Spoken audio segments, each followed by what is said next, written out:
And we are live. What's going on, Beast Nation? Want to welcome you to the Beast Podcast, where we talk all things youth football strategies, tactics, and most importantly, this is where you get your questions answered.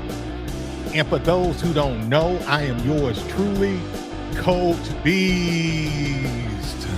How y'all doing today? Welcome to the Beast Podcast. Be sure to hit that like button and subscribe to the channel. This will let other coaches know that we are live. Man, I'm pumped about the show today. Also, big announcement.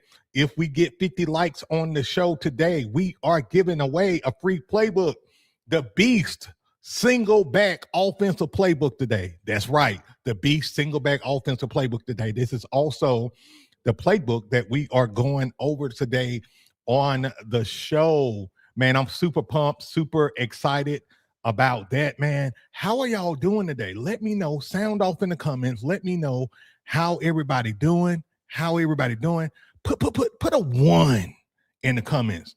The Beast Nation faithful understand and know what this means. This means that you want to be number one in everything you do as a youth football coach, as a leader, as a man. You want to have the number one team in your league. Put them ones up, guys. I see you, TikTok family. I want to welcome TikTok to the show, TikTok family, Facebook family, and of course, YouTube family to the show. Welcome. I see y'all. Coach Cleve, I see you, brother. Coach Marv, I see you. Let's see. Coach Real, I see you. Coach Long, I see you. Welcome to the show. Coach Big, what's up? Welcome to the show. Let's see. We got Triple BK in the building. Welcome to the show. Let's see. We got Coach Johnson. He was the first one. Coach Johnson been waiting for just about 30 minutes. He's been waiting in line until the doors of the store open. Shout out to Coach Johnson. Welcome to the show. Welcome to everybody. If I missed you, please forgive me, but welcome to the show. Guys, if y'all ready to get this show on the road, can I get a hell yeah in the comments? Can I get a hell yeah? And guys, we're gonna what I'm gonna do is I'm gonna go ahead and pay some bills, get this knocked out, and then we're gonna get to the show, because I think this is gonna be a very fun show. It's gonna be a very interactive show today. I want to make sure I answer your questions. I can get to as many questions as possible today. All right, guys. So y'all bear with me. And again, we're gonna go over the single back offensive playbook today. It's gonna be fun. All right. This episode is sponsored by the Reaper 45 Challenge. If you're serious about becoming a stronger coach, a better leader, and more disciplined in every area of your life, this is where it starts. 45 days, no excuses, just structure, accountability, and results. Step up and accept the challenge. And guys, listen, man, look, the Reaper 45 Challenge has been amazing for my guys in the program. This is a free program for you guys. This is all about personal development and high performance. If you want to be a high performer, you want to be the best of the best, a top 1%er, not just as a coach, but as a man, I encourage you to join the Reaper 45 Challenge. All you have to do is scan the QR code or go to the Playbook store, sign up for it. You'll join the email list. This will keep you locked in, and then you will receive an invitation to our private Facebook community. And I'm here to tell you, I don't let everybody in. You know, people who, they ask to join, but they don't answer the questions, you don't get in. So answer the questions and you'll get in, and you will be able to start your journey on personal development and transformation.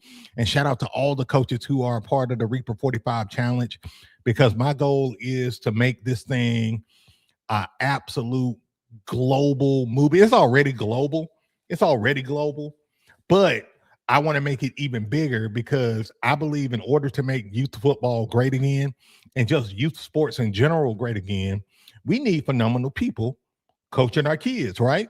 We need top people coaching our kids. We don't need no lowlifes coaching our kids, right? We don't need no bums coaching our kids, right? We don't need no psychopaths and narcissists coaching our kids, right? So this is what the Reaper 45 challenge is all about. It's all about making coaches into phenomenal leaders and role models for our kids. So join the Reaper 45 challenge, guys. So with that being said, guys, let's talk about it. So we're going to be talking about the single back offense today. And this one is special. This one is special for me, guys, because the single back offense was one of the first formations I ever ran as a youth football coach. Now, sound off in the comments. I want to know, has anybody ever ran the single back offense before? Has anybody ever ran the single back offense? Has anybody ever ran a variation of it? Let me know. Let me know. Sound off in the comments. If you have ran a variation of it, put a 1 in the comments. If you never ran it, put a 2 in the comments. Most of you guys, I already know, probably have not ran the single back offense, which is all good. And so I see you, Bubba. I see you, Cleve. This is good then. This is good. Because if you never ran it before, this may be a great alternative for you with running this particular offense. Okay. So what I want to do is, before we get into the teaching segment, let me give you a brief history of kind of my experience with this formation. Okay.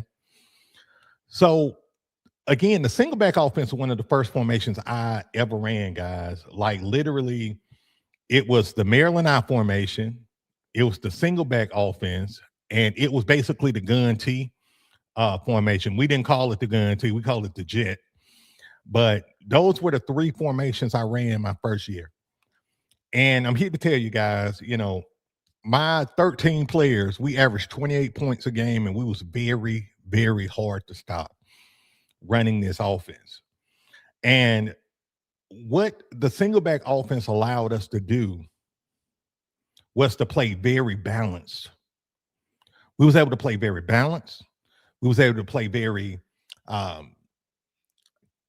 a misdirection game. We was able to keep the defense off course. And this is the benefits of running the single back offense. It really creates a lot of mayhem for the defense. So let's get to it, guys. Why the single back offense creates problems for defenses? Number 1, defenses must defend the entire field, not just the box. Not just the box. Because what's going to happen with a lot of the teams you guys play against, they're going to try to line up in the box, and they're going to try to send everybody in their mama. Okay? What the single back offense allows you to do is to line up, spread your players out, and now they have to be honest. They have to literally be disciplined and honest. Very similar to the diamond formation. We did a show on the diamond formation not too long ago. And the diamond formations is another one of them formations where you have to play good defense, sound, disciplined defense, right? And number 2, the single back offense, it creates natural running lanes by spreading defenders out. And I just hit on that.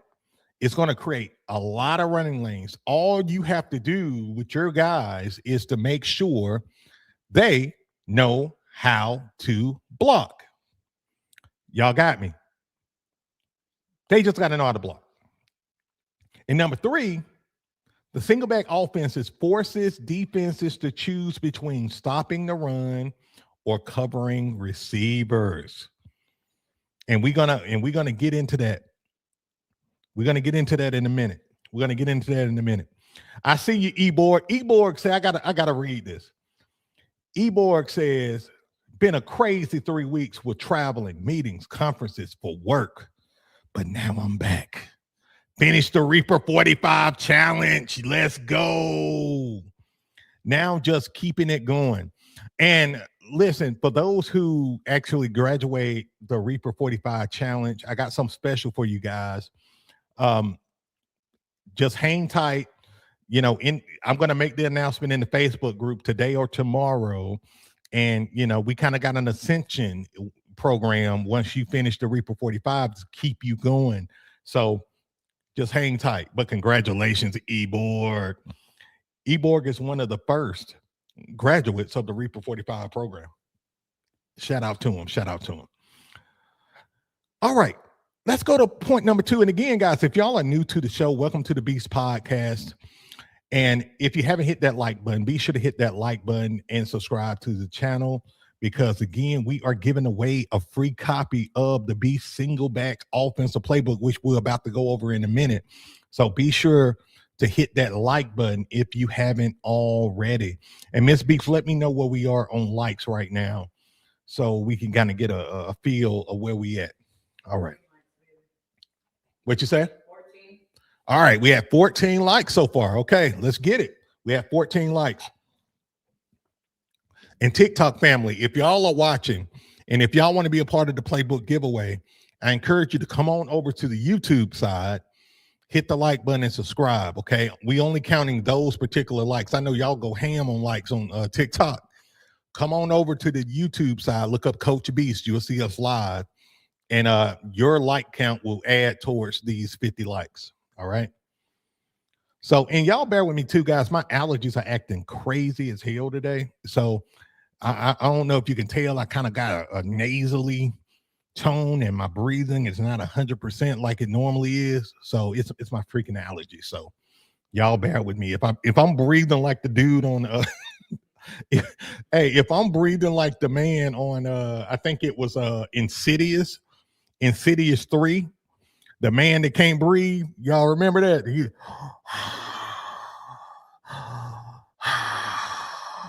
If y'all hear me breathing like that, just understand it's my allergies.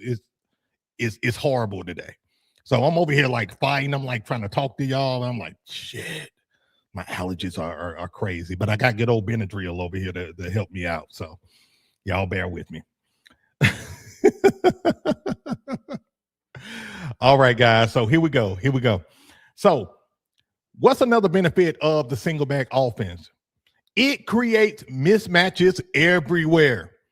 And in a minute, we're going to get into the personnel, the ideal personnel you need to run this offense. Y'all are funny, man. Y'all talking about breathing like Darth Vader and stuff. That's hilarious. That is that is funny. So the single back offense allows you guys to attack weaker defenders with formations and motions. Okay. Now I'm here to tell you guys, if you are a coach, okay, that plays in a league where the defenses that you go against are half-assing and they're not that good, you're going to run amok in the single back offense. Y'all got me? Y'all are going to freaking run amok. Okay? Because what it does, and people don't think about this, the single back offense was like really popular in the NFL in the 90s. Do y'all remember that? Y'all remember like the Detroit Lions used to run the single back offense with Barry Sanders? Do y'all remember that? Coach Beast after the third Benadryl. Y'all funny as hell. Like the Detroit Lions used to run, the single back offense with Barry Sanders, and Barry Sanders used to go, right? What made that formation so great with Barry was that he had players that would block for him and create these running lanes for him to only make one move and he was gone. And so a lot of you guys are going to have that dynamic running back that all he needs is a crease. All he needs is just one little crease to hit and he's gone. The single back offense is phenomenal for that purpose, guys. Okay. And number 3, the single back offense is going to give you the flexibility to run, to pass, and to use play action. Okay. Out of the same damn looks. And we're gonna get into it again in a minute. I'm so like pumped to get into the playbook. Y'all ready to get into the playbook? Give me a hell yeah if y'all ready to get into the playbook. We're about to get into it. And then lastly, and this is a big one for a lot of you guys, the single back offense works with average athletes. It works with average athletes. How many of you guys, let me know in the comments. Now, we did a show last week where we talked about the 4 different type of players, right? The A tier player, the alpha, the B tier player, the beta, the C tier player, the contributor, the D tier player, the developmental, right? So we did a show on those 4 different types. If your team is full of a bunch of C tier kids and B tier kids, and you may only have 1, maybe 2 A tier players, the single back offense is phenomenal for your squad. How many of you guys in the comments, your team is full of a bunch of like average players, like C tier and B tier? Let me know. Put me in the comments if that's you. If you got like a bunch of like, B tier and C tier, not many alphas, not many all-star caliber. You may have 1 or 2, but let's say 70% of your team is composed of those B tier and C tier guys. Let me know. Put me in the comments. And I see y'all over here on TikTok. I see you, Coach Corey, man. Welcome to the show. LTA Podcast. What's up, brother? Hope you're doing good today. Welcome to the show. Yeah, I see a lot of me's. I see y'all. Awesome.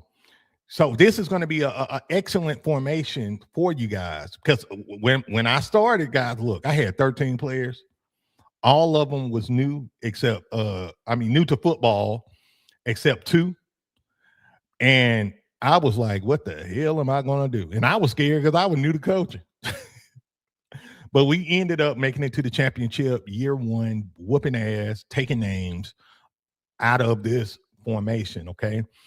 And then the last 2 points is the single back offense simplifies reads and assignments for players. It simplifies reads and assignments for players. That's what you want, guys.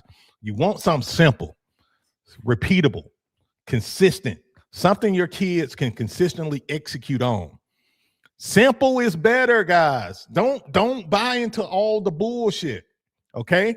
Don't buy into all the bull crap that, man, we're going to run, man. We're going to run 3x1s. We're going to go empty. We're going to call 50 tags. We're going to look like the San Francisco 49ers out here. We're going to look like the Kansas City Chiefs out here. We're going super air raid NFL style. Man, we're going to dominate. As a matter of fact, we're going to pass the ball 80% of the time in our league. I had a coach say that. Man, we pass the ball 80% of the time. God damn. If you passing the ball 80% of the time in your league, you passing more than your standard NFL team. NFL team on average pass the ball 60% of the time to a 40% running ratio. So if you pass an 80% of the time, man, you need to create a YouTube channel. You need to be a content creator. You need to show all the coaches how in the hell you're able to pass 80% of the time and be successful. Because usually in youth football, most youth football teams run the ball. What, guys? Give me the percentage. Let's see if y'all remember. Drop it in the comments. On average, your average youth football team is going to run the ball what percentage of the time?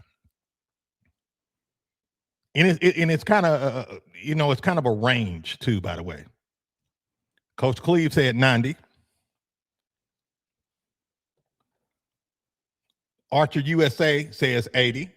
Coach Marv says 80 to 85% of the time. Ding, ding, ding, ding, ding. Your average youth football team is going to run the ball 80 to 85% of the time. Now, that ratio varies based on the age group and the league you're in, okay? Usually, the younger the team, the more they run. So, like if you're coaching an 8U team, you're going to run the ball about 90% of the time, okay? 90 to 100% of the time. If you're 6U, 90 to 100% of the time. If you're 10U, you're kind of going back to that 80, 85%. 12U, 12U, kind of 75 to 80, 85% of the time. Now, me, I'm right in it. I'm right in that average. We run the ball about 85 to 90% of the time. And I was a 12U coach for 10 years or more than that, 12 years or whatever. And even with my 10U team that I coached when I first got started for 5 years, we were still a 85%, 90% running team. I've consistently been that. I'm actually probably a little bit more on the run heavy side. I'm kind of more like 85, 90% in my ratio, because usually what I do is I like to set up teams for play action passes. That's just kind of what I do. Our blocking is so good that we run it down teams' throats, and then when they think we're going to run it down their throat again, we'll throw it over the top and have just explosive passing plays. So we may pass the ball 2 or 3 times a game, but we're 3 for 3 with 2 touchdowns, passing touchdowns. You see what I'm saying? So even though we're not passing the ball 100 times a game, with those, 2, 3, or 4 times we may pass the ball, we are extremely efficient in doing so. Okay, y'all got me on that. So that's usually, kind of the way I do it, regardless of what formation I'm running. Okay, guys. So again, on average, your average youth football team is going to run the ball 80 to 85% of the time. So if you got a coach saying, man, we run the ball, we pass the ball 80% of the time. The hell you do. I don't pass the ball 80% of the time playing Madden or NCAA football. What the hell? What the hell? Anyway, all right. Here's the last point of the single back offense and why it works with average athletes. It gives you guys, football coaches, a balanced system that can score points and control the game. Unlike the beast offense, which is unbalanced and run heavy, the single back offense is more of a balanced system. And we're about to get into why it's a balanced system. Okay, guys? And, how many of you guys like running more of a kind of a balanced system? Let me know in the comments. Are you a balanced coach? Are you a power coach? Like, what are you? What do you like? Are you a air raid, like a spread them out type? Let me know in the comments. I'm curious. I'm curious. I want to know who I'm working with. Now, for you guys who know me, I'm a multiples coach, but I run with a power emphasis. I'm a multiples guy, but I run with some power, right? Because it feeds into who I am. Okay. Coach Rain says he's a balanced coach. Let me see. Coach Rashid says he's a balanced coach. I see you. I see you. Coach Cleve says he's a wing T air raid guy, so he's multiples. Coach Spook says I'm an off balance guy. Nice. Eborg says taking souls by running power, but switching up to confuse the defense when needed. All right. Sounds like a multiples guy to me. Coach Brown says he's a gun T guy. Love it. Love it, Coach Brown. Coach Dew says single wing power. Yes, sir. Let me see. And Coach Rashad says, I run the diamond offense. Heavy. I love it, man. I love it. So regardless of what you run, there are certain, principles. Y'all already know this. We did a whole video talking about the Reaper method. For you guys who are just new to the show, the podcast, I got a whole playlist of 109 videos to this point of everything we go through. We did a show talking about the Reaper method. Okay. I encourage you to go back and watch that show, because it's going to show you exactly the formula we use here to execute and to run the ball, pass the ball, to dominate games. It's literally the formula of how we win games. It's an art to it. Okay, guys. So definitely go back and watch that. video. So, guys, let's get to it. Let's get to the single back formation. And I want to start by showing this handsome gentleman right here. This hey, this running back is a 12U running back. Okay, he's a 12U running back. He looked like he's 23 years old though. He looked like he's 23 years old in the image, but he's a 12U stud running back. Okay. And what I like to get into before we get into the playbook is the personnel, the ideal personnel that's needed, okay, in this formation.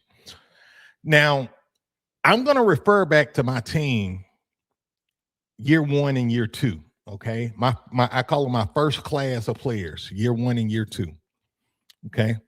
So year 1, I had only 13 players.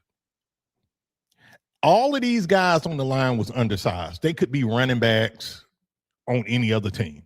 I didn't have that luxury because I only had 13 players.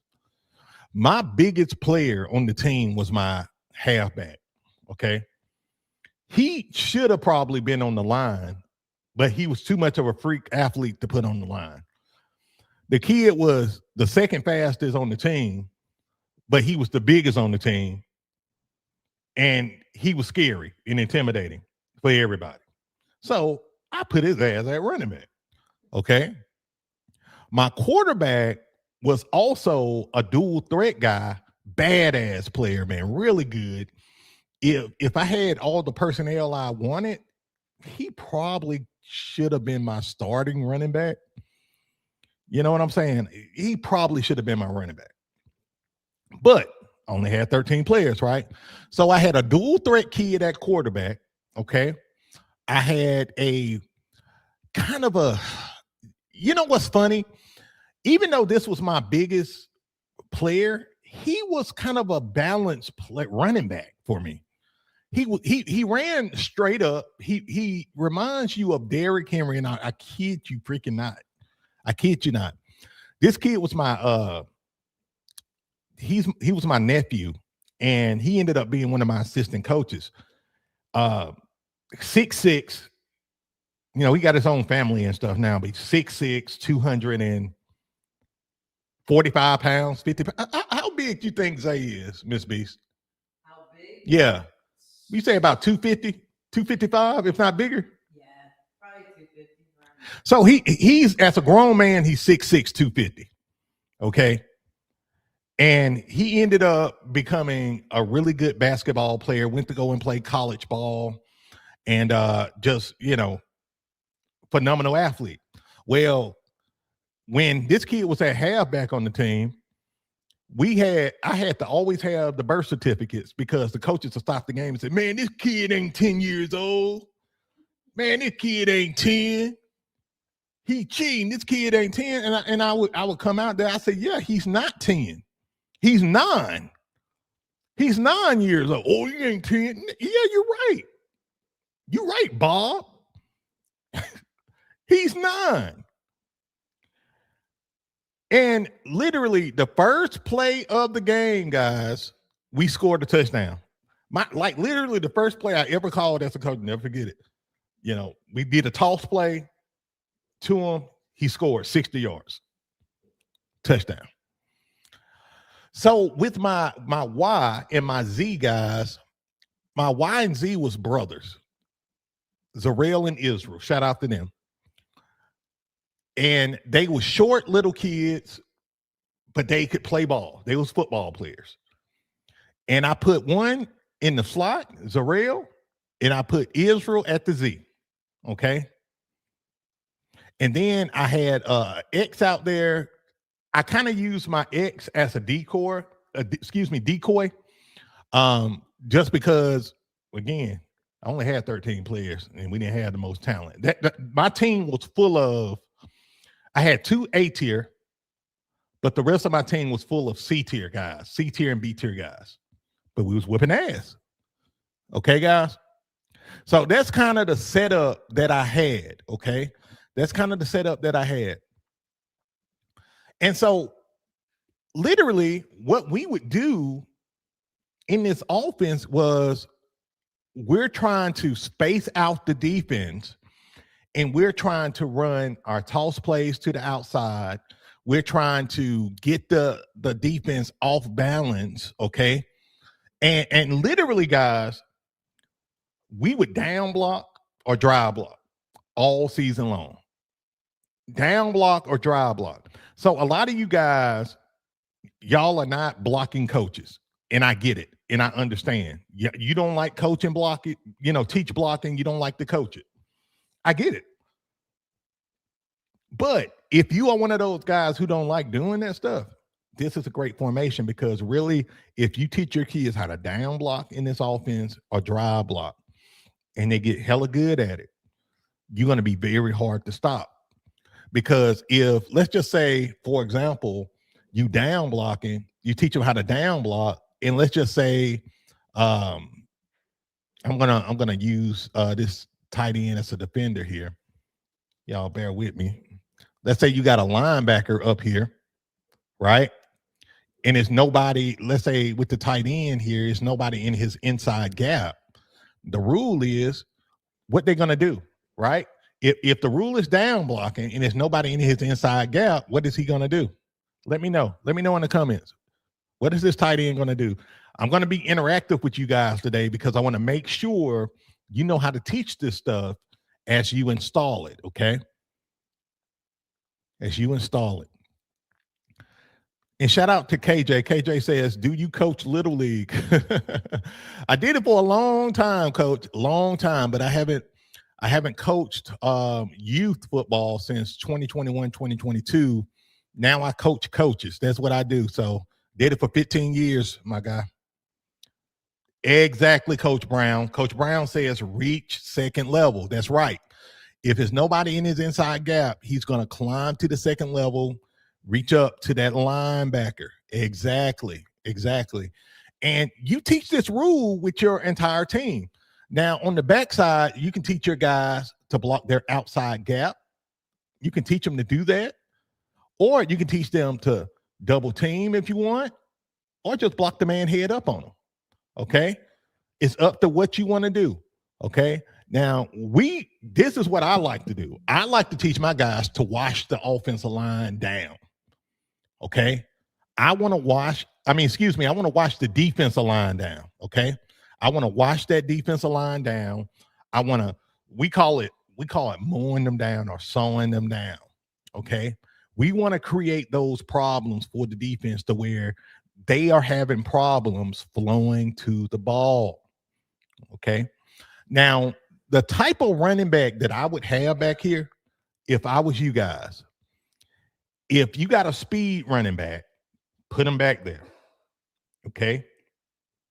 If you got a balance running back, put him back there. You got me. Get a player that when you toss him the ball, he is hella difficult to bring down because he's fast, he's versatile, he'll run you over if he can, or he'll juke you out your shoes. Now, most of you guys are going to have at least one of those players on your team. Okay? But a lot of you guys are going to have a lot of B tier and C tier guys on your team. This is where this offense is absolutely phenomenal. Now, as your team gets comfortable in advance, you can start doing wide zone. We ain't going to talk too much about wide zone concepts today, but you could do wide zone where you teach him how to run to the outside. He can bounce it back or he can cut it up. These are some advanced things you can do with your guys. You can go kind of wide zone toss with wide motion, have your slot go into motion. He's going to help lead block to the outside. Hella dynamic. We love running our dive plays. This is one of these plays where now you're messing with the eyes of the defense, okay? You're really manipulating the eyes of the defense. You got your Y going into pre-snap motion. As he go into pre-snap motion here, okay, he's going to pull the eyes of those linebackers. You get the ball to your halfback going through the two hole. Hey, what I say earlier, All he need is what? A crease, right? All he need is a crease. I can't tell you guys how many touchdowns we scored off of this play because the linebackers' eyes got caught up with this Y. They got pulled over. They didn't know who had the ball. And look, if it's one thing I want y'all to focus on when y'all coach up these kids, right? If it's one thing I want y'all to focus on, make sure your quarterback gets really good at doing fakes, fake handoffs, spinner movement. Get really good. Like, don't let your quarterback get lazy with doing his fakes. Y'all got me? Because if your quarterback is good at manipulating that defense, you're going to score.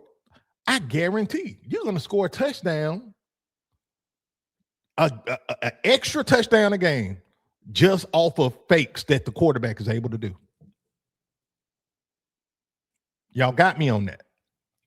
So if you're at practice and y'all running these plays where, you know, the QB is doing fakes and things of that nature, and he's half-assing, do not let him get away with half-assing. It's Y motion, and also have your Y. Make sure he's faking that handoff. If he get his ass bust in the game, that's a good fake. Y'all got me. If he's running this play in the game and they think he got the ball and they hit his ass, that's an excellent fake. He's done his job. Y'all got me. So make sure y'all are very, very intentional and a big stickler when it comes down to this. Now, as your guys get really comfortable down blocking and dry blocking, okay, now you can begin to institute double team blocking, combo blocking, right? Now this is my progression of how I teach my kids how to block, okay, guys? It don't matter what skill level my kids are at. I'm teaching them dry blocking first, followed by down blocking. Then number 3, we're teaching them double team blocks. And then number 4, we're teaching them combo blocks. Y'all got that? Them my big 4 blocking concepts that I teach my guys. Okay? And then as the season go on and I see that we master stuff, I'm now, I'll start playing with it to prepare them for middle school, right? The next level, I start instituting some inside zone concepts, some wide zone concepts, a few outside zone concepts.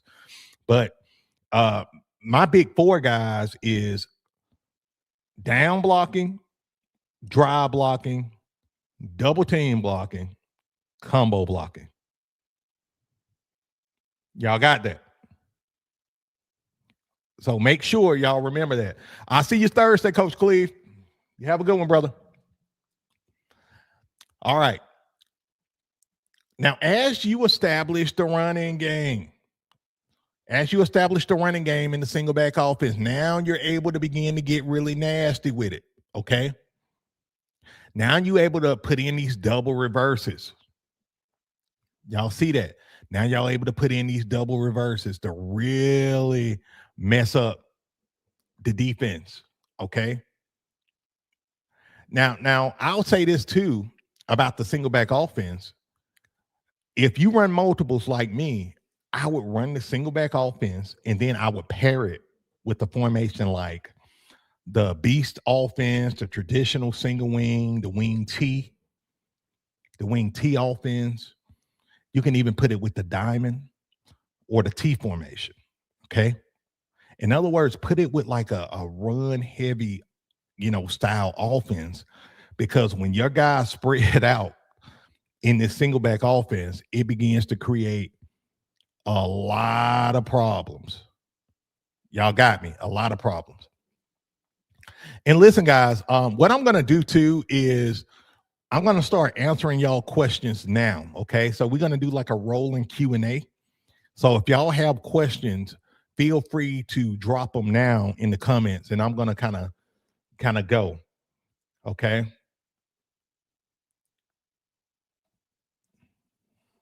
Coach JJ want to know if there's if there's on the outside shoulder of the lineman, does the lineman pick them up? Are you talking about the I assume you're talking about the defender, right? The answer is no. It depends on the concept, but let's say if we teaching down blocking, if it's down blocking, no. So for example, let me go back to our example here. If you got a defender on the outside here, right? Let's say this is a defensive end and he's on the outside. No, the tight end will not pick up on this guy. He's going to down block. Okay. What I'll do is, I would have my Y crack block down. Now, the way this look, it looked like the Y is really wide, but the Y is really only about probably about 4 yards, 3-4 yards to the outside. So he'll come down and crack, right? And our halfback could go to the outside of the Y because we teach our halfback to follow the butt of that seal blocker. Okay. So that's what we would do in that situation. That's exactly what we would do. Okay. Great question, Coach. Phenomenal question. So, and another thing too, guys, let's say, and I'm going to get to some of these nasty passing concepts in a minute, but let's say you're like, man, I need some extra blockers, man, on the line. I need more of a bunch look. Okay. We would get into our bunch set. And I say I put single wing right here. Sorry, guys. Single back. All right. So what we would do is go into our bunch set. Y'all see this?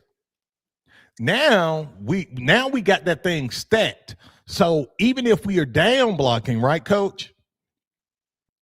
We got more people on the line. We'll use the Z to seal, right? Now we got a lot of numbers at the point of attack. If we want to go power, if we want to go just straight power, we will bunch up just like this. We will pull guards. Now, I would tell you from experience that, if you got a good guard that can pull and you've taught them how to pull, this kid is going to do a lot of damage for you. You got me? But you don't have to pull, okay? You don't have to pull the guard. You can just have everybody down block or drive block, okay? Now, this concept is a little different, right? Because we got our tackle helping to open up that 4-hole, okay? And we even had times similar to the Beast offense. We'll have the tackle and the tight end kind of double team, the player on the outside. It just depends on what we see, and it depends on the defense we're going against. Because, like, if we're going against, like, let's say a 6-2 defense, we're going balls to the wall. We ain't getting fancy. We just taking it to them. We taking it to their ass, okay? But if they're running something like a 3-3-5 stack, 3-4 defense, some finesse, man, we are pulling. We will pull. We will double team. You'll start seeing kids just flying off their feet because we just taking it to them. We just physical at the point of attack. Y'all got me. What's up, Styler? How you doing? Welcome back to the show.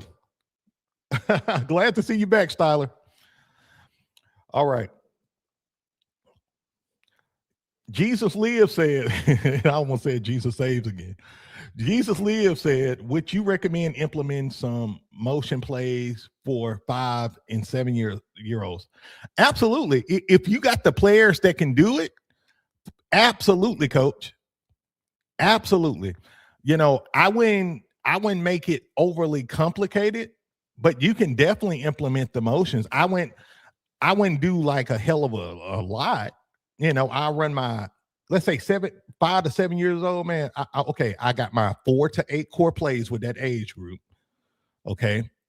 And then out of those 4 to 8 plays, I may have maybe 2, 3 plays tops where I'm doing some kind of motion, but it depends on your kids. right? What's up, Coach King? Hope you're doing well, brother. So for example, like y'all gonna think I'm funny when I say this. I'm wrong when I say this, but look, all 5 to 7 year old teams aren't created equal. Okay. Some of y'all got 5 to 7 year old teams, and the kids are like babies. They run, coach, my nose running, coach. Coach, I'm cold. Coach, I want my mama. I want to go home, coach. Some of y'all got that kind of team. And then others of you guys, y'all got kids out there, y'all ready. They ready. All right, coach, where you want me to run? Yes, sir. Yes, coach, yeah. You say, hey, I want you to drive block. Yes, sir. Yes, sir. They militant. They dogs. You tell them, I want you to yell. I want you to grunt. They like, they crazy. We soldiers. Y'all know what I'm talking. Some of y'all got kids like, we soldiers, coach. Where they at? Where they at? They dancing, they flossing. They flossing, they nay-naying. They doing all kind of stuff, right? Then y'all got other players, like I said. They like, coach, I got a paper cut, coach, in class. I got a paper cut in first grade, coach. We were doing math, and the teacher told me to get my number 2 pencil, and I picked up my paper and it cut me, and I cried. I wanted my mama, coach. Some of y'all got those kind of kids. Y'all know it. So every team isn't created equal. Just know the type of players and the type of kids you have and what they can do and what they can't do. Okay. And usually I would tell y'all this. This is a cheat code for you guys who coach the younger age groups. Okay. With the younger age groups, 5U to let's say 7U, usually the most aggressive team wins. Like usually the most aggressive team wins, the team that can block a little better, play a little faster, and able to be a little bit more focused. They are usually the kids that's going to win. Like I have a field day with 5U, 7U, because I'm going to come in as a disciplinarian, and my kids going to be like little military people, like tour soldiers. And I'm just going to have them be really good at blocking, tackling, and running the ball. That's what I would do. Because I'm telling you, most of them kids in y'all league at that age, them kids gonna be, man, them kids be daydreaming. Oh, I want my mama, man. Man, the 5U games are the funniest games you ever want to see in your life. You see kids out there daydreaming, looking up at the sun. They looking up at the sun, they nose running. They dancing. They run like little tour soldiers. Have y'all ever seen them run where they run like little blocks, like little Lego blocks? It's so funny to see them play. They can't move their head. They barely able to hold the helmet up because they got little weak necks. So they like bobblehead dolls. Game's funny as hell.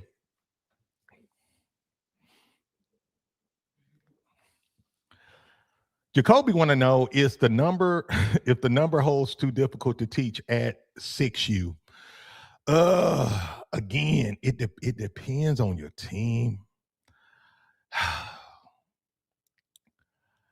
Me personally, coach, like now, I never coached 6U, okay? I never coached 6U. But I'm here to tell you, these kids are smart. These kids are smart, and they can learn it, okay? They can learn it.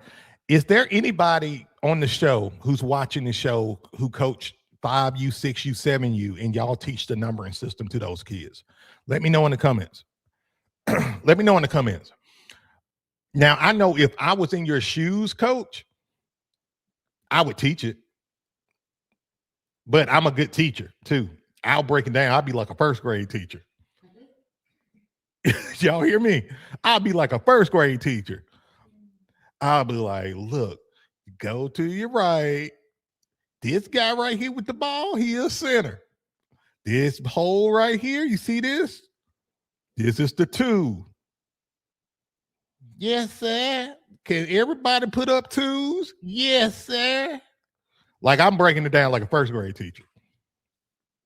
Okay. All right. Coach King says, yes, I made him repeat it every snap. There you go. There you go. Coach Clemens says, yes, we teach the numbering system at 6U. There you go. I'm with you, Coach. I'll take your advice. Yeah, man. You know your players, but me personally, I would teach it because I'm principled like that. I want to make sure my kids know this shit, for the next level. And, you just got to know how to coach it and teach it and rep it and have them repeat it and be focused. And if they get out of place, discipline them, but you'll be able to do it. Absolutely. All right. All right, let me get back to it. Y'all got me, man, over here laughing and joking. So what I want to get to now, guys, real quick, and if y'all enjoying the show, do me a solid. Go ahead and hit that like button if you haven't already. Hit that like button for me. Subscribe to the channel. If you already hit the like button, put like in the comments. Let me know if you already hit that like button. We're trying to get 50 likes today because we're going to give away this playbook. We're giving away the very playbook you see on the screen. Okay, guys? The Beast single back offensive playbook. Okay. We're giving away this playbook today. All right. If y'all enjoying the show on TikTok, I encourage you to come on over to the YouTube side, hit the like button, subscribe to the channel. We want you to see the diagrams. We want you to see the playbooks. We want you to see everything so you don't miss out. We got a lot of people who put likes. I see y'all. Appreciate y'all. I see y'all. Chief Real, I see you. Let's see. Coach Evan, I see you. Appreciate you, brother. Coach Jones, I see you. Appreciate you, man. Eborg, I see you. Appreciate you. Coach Clemens, I see you. Appreciate y'all. If you haven't hit the like button yet, go ahead and hit that like button. Do me a solid. We are getting very close. We're at 35 likes. So what's that? We need 15 more likes? That's it? All we need is 15 more likes, and we're going to give away this playbook. So now what I want to talk to you guys about is some of the passing plays. Now, if you got players who can catch that ball, the single back offense is going to be a cheat code. Now, the way I would run the single back offense in the passing game is I run some quick game and I'll run some deep game. I may do a little intermediate game, but not much. I'm doing quick game and I'm doing deep game. Okay. What I would do, let's say you got a good quarterback who can throw a little bit decent. Let's say he's an average thrower. He can get it out there enough. You got a good running back. And let's say you got one or two kids who can actually catch the ball. I would put one in the slot at Y, and I'll put my other one either at the X or the Z. If you got a good ISO player, I'll put him at the X, and I'll start bumming it to him. Okay? But with my Y, I'm running quick slants. I'm getting space and separation.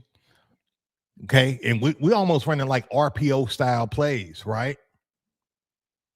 And I'm trying to get the ball to my Y. All he needs is a step or two. Catch the ball, he's gone. Okay? If you have a tight end, and this is something I want to teach you guys big time. If you got a tight end who can catch the ball, use this player. He's going to score you a lot of touchdowns in his offense, especially in red zone situations.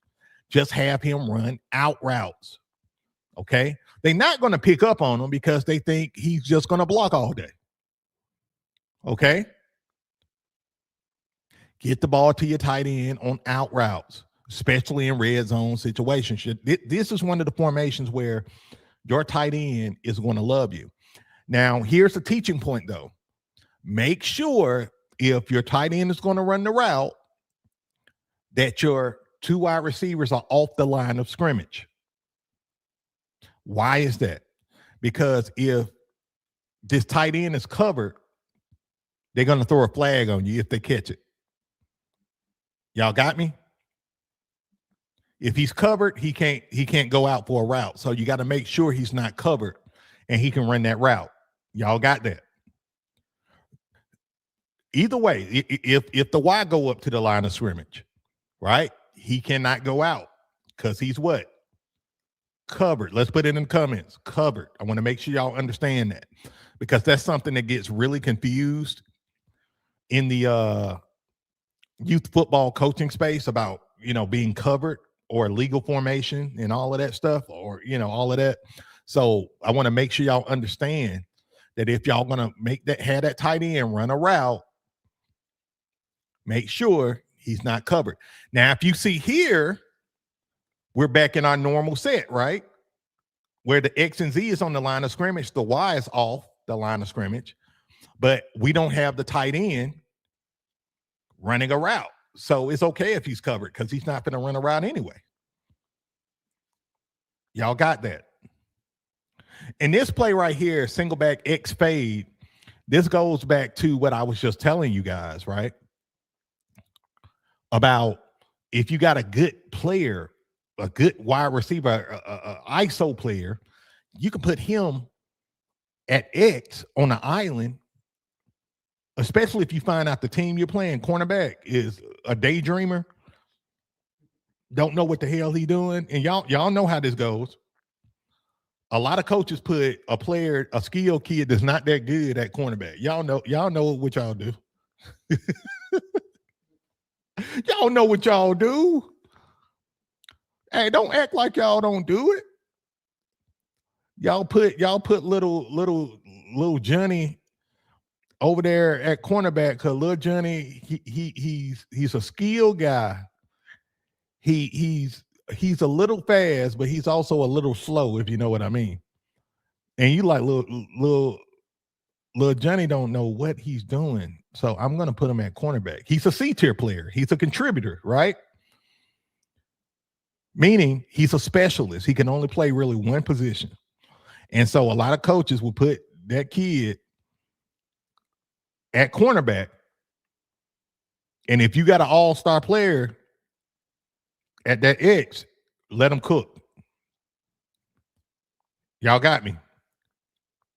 I'm telling y'all, like, youth football, guys, it's all about matchups.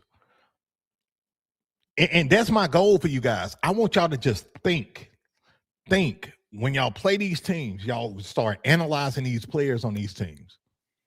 Y'all hear me? Analyze the hell out of these players. Y'all got me? If y'all playing a team and the cornerbacks are daydreaming, don't know what they doing, they over here trying to tackle your wide receiver who's trying to block them. They not looking at the ball. They're not coached well. Cook their ass. Cook them. I can't tell you how many games, and I've been a part of a lot of games, okay?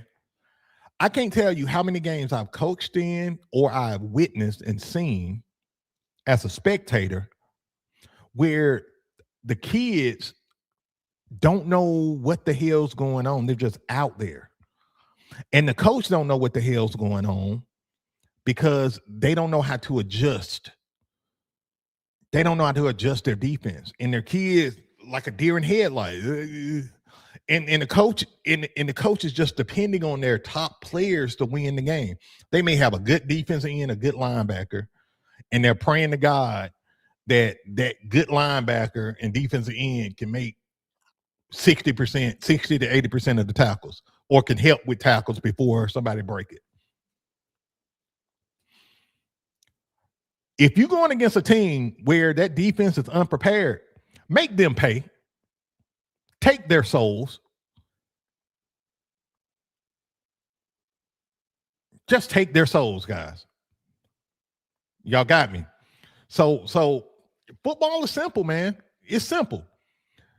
You have good teams, you have a lot of bad teams, and you have a lot of mid-tier teams. Okay. Usually the best teams, top 2 or 3 teams are the best teams. They kind of, they separate themselves from the pack. Then you got the mid-tier teams that's 3, 4, 5, maybe 6, depends on how big your league is. And then you got the bottom feeders. Don't make the mistake of beating the crap out of a sorry team and think y'all good. Y'all got me. Don't make the mistake of beating the crap out of a team that's 0-4, not really good. You beat them 35-0 and y'all think y'all top of the world. Don't fool yourselves.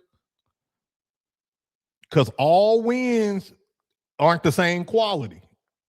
Please believe me.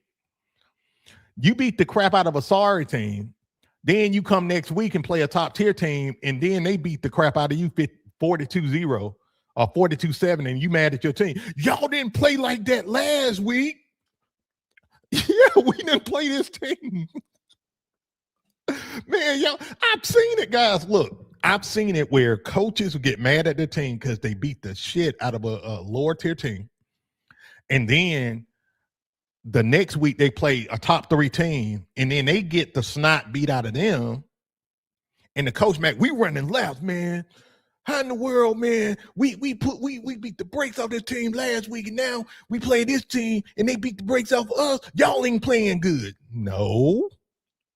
Y'all played a bottom feeder team that only had 1 or 2 good players, and nobody can block, and nobody can tackle. Now you playing a complete team that's good from top to bottom that you actually have to play, and they expose you. You know what I'm saying? Know who you are. Know who your team is. No, look, I'm here to tell you, Miss Beast can vouch for me with this. When I'm coaching my teams, I will say to her, we are a mid-tier team. We are not championship caliber. Not yet. And then I will tell her again, a week or 2 later, I think we may end up just being mid-tier this year. Am I lying, Miss Beast? No, sure. There we go. I'm a realist like what? But that's the beauty of being an oven baked coach. That's the beauty of being an oven baked and a crock pot coach, because you don't judge your team just based off of your week to week wins and losses. You judge them based off of where they are, so you can build them up to be who you want them to be. Because look, a lot of you guys are going to coach this season, and y'all goal is to win a championship. Let me know. Let's pause real quick. Let me know in the comments how many of you guys have a goal of winning the championship this year. Just put me in the comments. If your goal is to win a championship this year, put me. I'm about to show y'all something. Being a little interactive today. I see you, Jesus lives.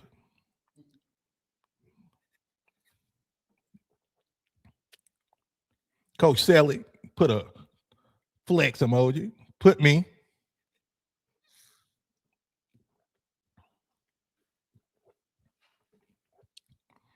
Y'all put me. Don't be scared.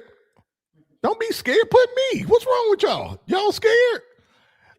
Hey, y'all doing like passive aggressive stuff. Y'all putting like emojis like, yeah, I don't want to put me, but I don't want to put me, but I don't want to put me, but I'm gonna put the ones up. What's wrong with y'all? Don't be scared. Keep it real.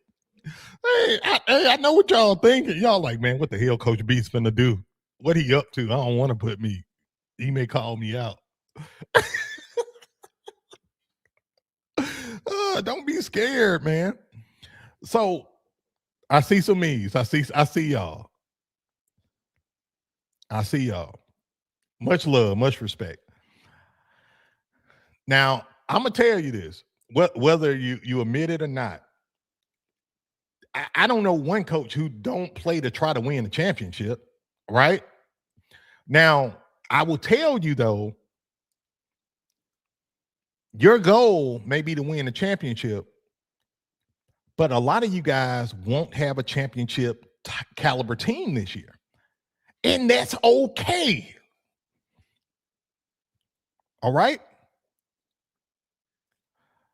Your goal can be to win a championship, but if you don't have a championship caliber team this year, chances are you won't win a championship this year.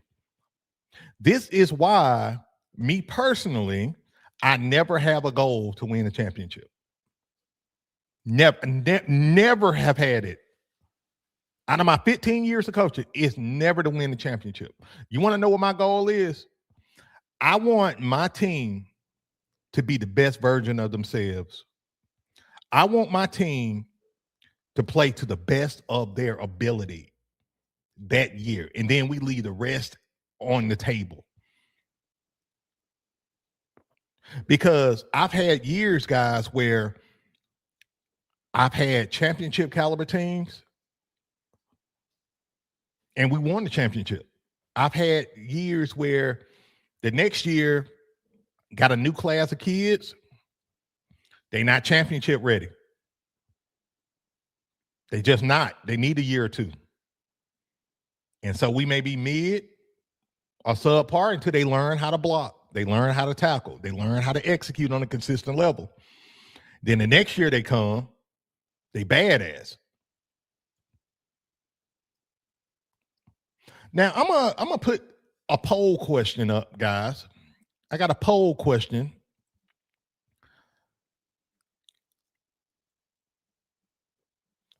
And some of y'all already answered it. God damn, I didn't even know y'all could see it, but okay. Poll question is, what separates a good youth football coach from an average one?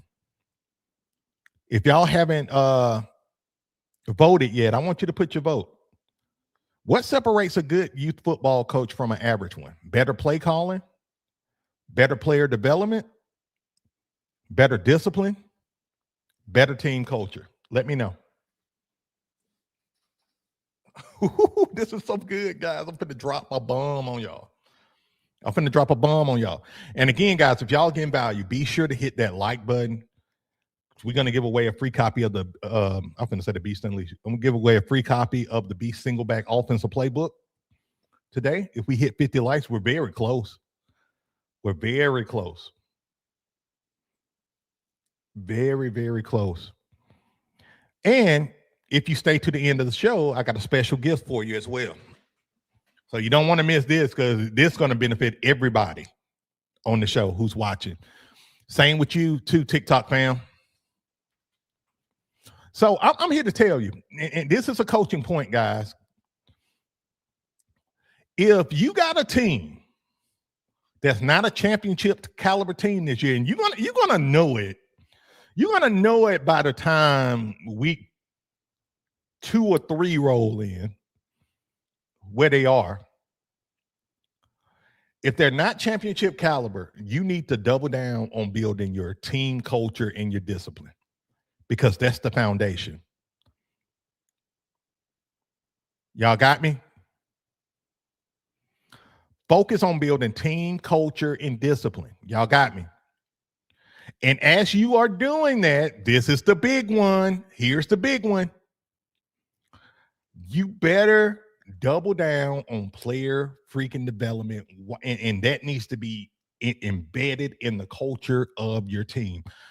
The player development needs to be the staple of your program. Y'all got me? Unless you are a microwave coach. Now, microwave coaches, we know they function a little different. Microwave coach is going to try to find the best players all over the city, including on other teams, and they're going to try to recruit them on their team.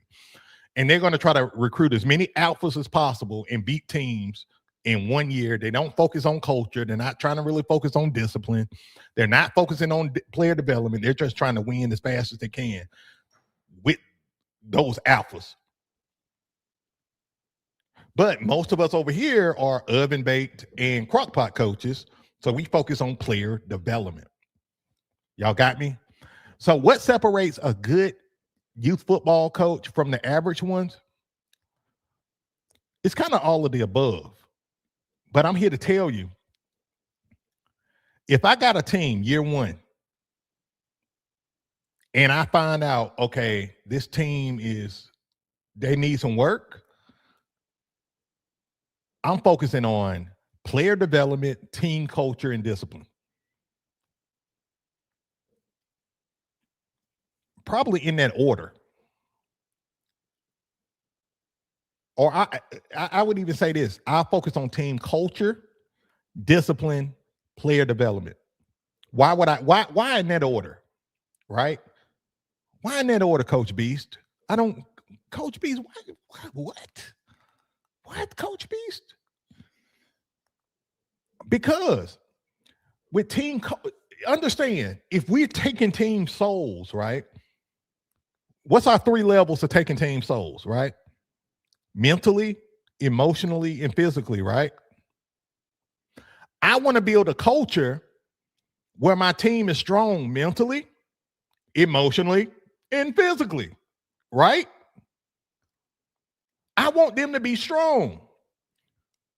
So my dedication to my squad is I'm making football players. No matter how young or old they are, I want to have a culture that's built on hard work, resilience, fundamental execution, development, sportsmanship, and excellence.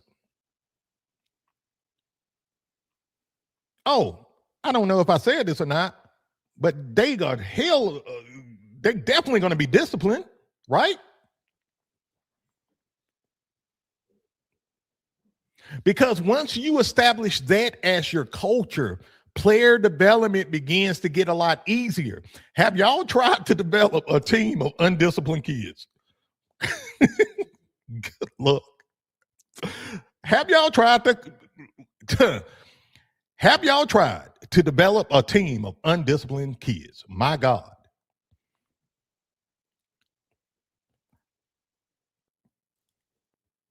Have y'all tried to develop players and your team culture is shit? Not that fun. Because you like a teacher that teaches detention. You like a detention after school detention teacher. You know what I'm saying? You over here, hey, you trying to coach. Hey guys, now we finna get ready. We finna put together the sing back off, man. Hey, Johnny, hey, come back, man. What you doing, man? Why you put your helmet back on? Hey, Terrence, put your jersey back on, man. Coach, I don't want to be here no more. F this team, coach. Hey, Tony, stop punching Johnny. That what you doing all day with an undisciplined, bad culture team. And look, I've had them kind of teams before.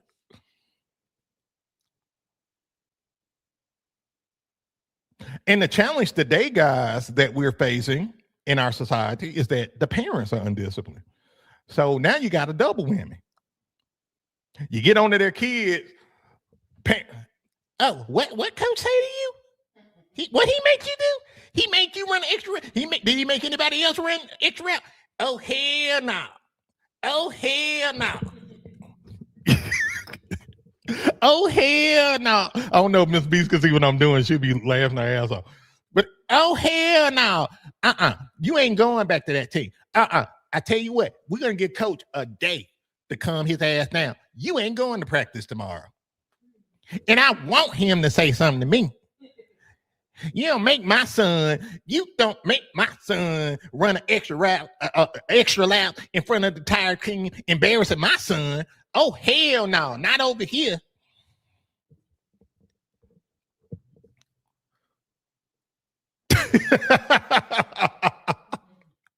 Hey, that guy on TikTok, he said, bruh, don't do that again.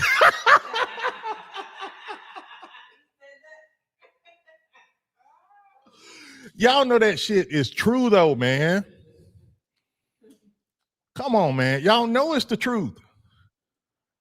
But the way you deal with this is you got to handle your team culture. You got to establish a firm, real, grounded, no BS team culture.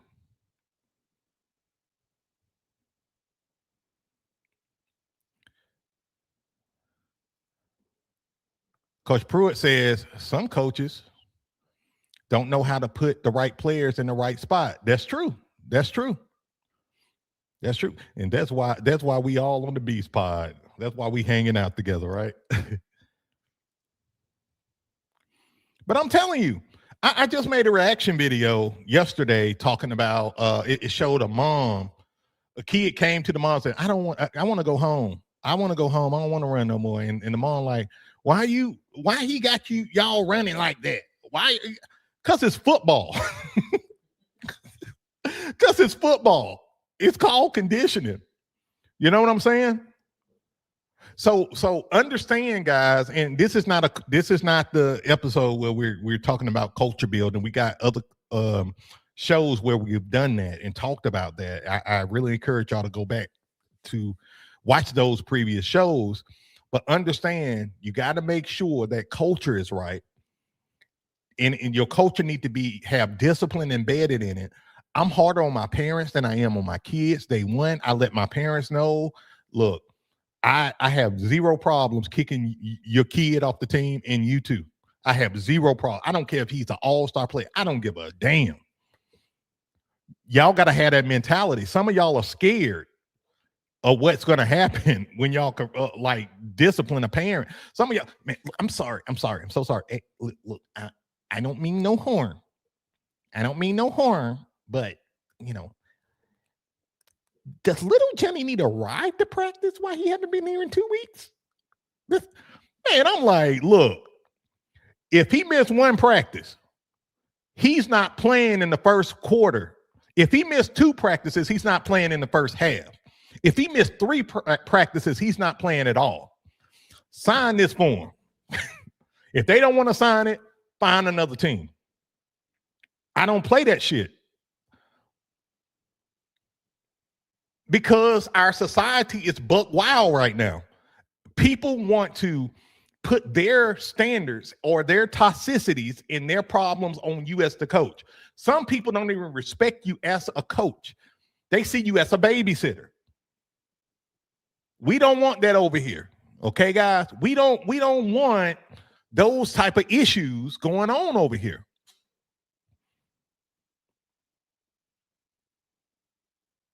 I know we complain. I'm reading the comments, y'all. Y'all bear with me. We complain a lot about the parents as coaches. Yeah, parents are the biggest problem in youth football right now. But problems are meant to be solved. You got to have a standard, man. You got to let these parents know what you're going to tolerate and not tolerate. And if they don't like it, they can go. And guess what? People respect that you have standards. If they got any form of class, they're going to respect that you have standards. And quality people going to definitely respect it and want to be around you because quality people got standards. You deal with a bunch of toxic folks, man, and you trying to be nice, Mr. Nice Guy, they're going to eat you up and spit you out, chew you up and spit you out.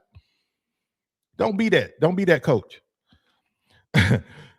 Coach Smith said you need to do cartoon skit with your voices. Man, hey, dude, bro, I do it too, man. Man, I got thousands of voices, man. You should see me at the crib. I got all kind of voices. Hey, and don't let Miss Beast fool you. She got the voices, man. She had my ass over here rolling. I'm telling you. But listen, have a standard. If y'all don't learn anything else today on the show, have a standard. And I'm talking to y'all because I'm trying to make sure y'all hit 50 likes so we can give away this playbook that we're about to give away. We are 6 likes away from hitting 50. And I'm talking to y'all because I'm trying to wait till y'all get 50 likes. So if y'all haven't hit that like button, go ahead and hit it right now. Go ahead and hit it right now.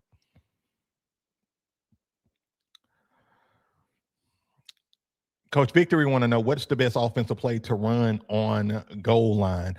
Are you asking what's the best offensive play to run on the goal line in the single back offense or just in general? Let me know. Let me know. And I got an answer for you. Styler says standards are important and a must. Absolutely. Absolutely. It's the only way to go, guys. You got to have standards.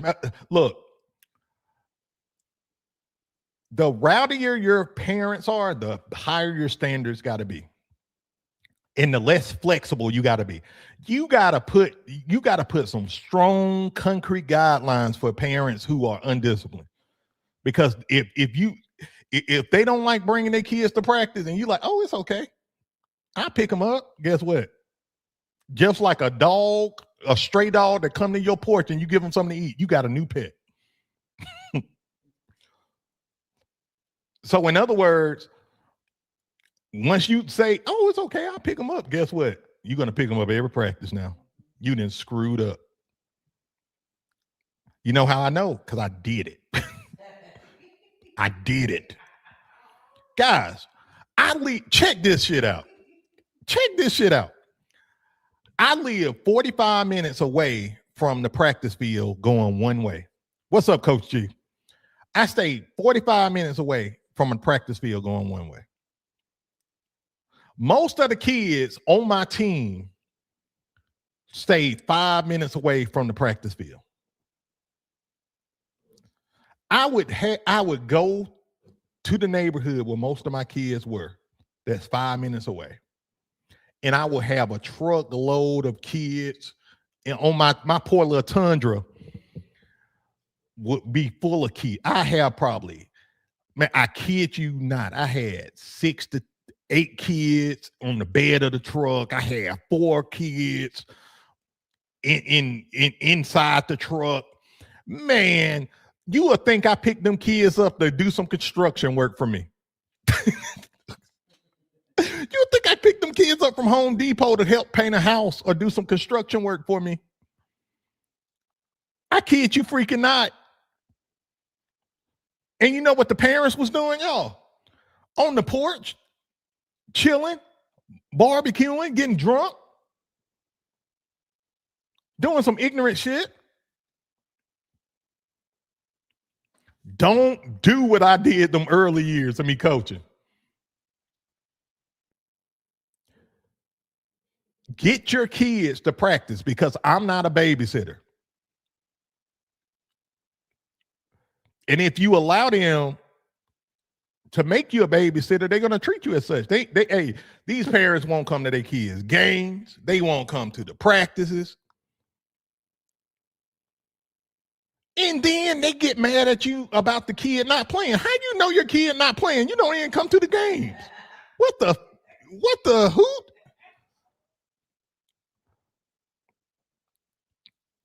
Hey, how you mad about your kid not playing running back and you haven't been at practice? You haven't even been at a game. You barely know your kid jersey number, yo. You don't even know your kid jersey number. My son said you made him run some extra laps. How would you know? You didn't even show up. I'm telling you, this is some shit that I've been through. You know what I'm saying? That's shit that I've been through in my 15 years. That's why I can talk about this. I can talk about this stuff all day, every day. All right, guys. Let's switch some gears. I got some good news. We have hit 50 likes on the show today.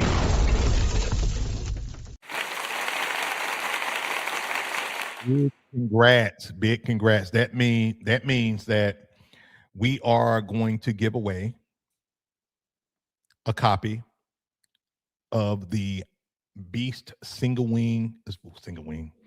the Beast single back offensive playbook today. I've been struggling with my playbooks today, guys.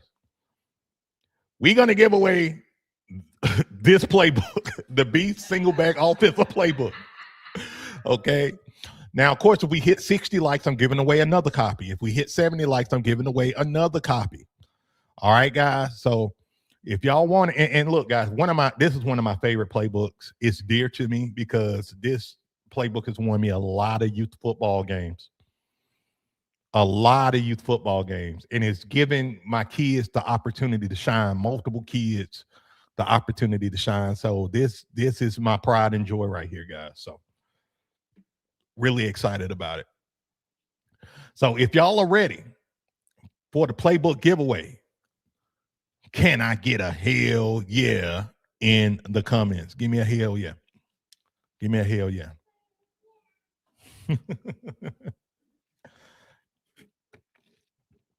I see y'all over there, TikTok fam.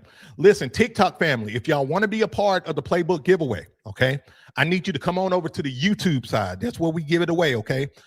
Go to YouTube, look up Coach Beast. You will see us, okay? Coach Beast or the Beast Pod. You will see us live. Come on over now, and make sure you hit the like button, okay, and subscribe to the show. All right, guys. So I'm gonna take a 60-second break. Okay, we're gonna do a like break for 60 seconds, and I will be back on the other side. So y'all hang tight. On the other side, we're gonna give away a playbook. All right.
Okay, I muted myself. Sorry, guys.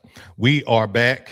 Thank you so much for your patience. Again, welcome to the Beast Podcast, where we talk all things youth football strategies, tactics, and this is where you get your coaching questions answered.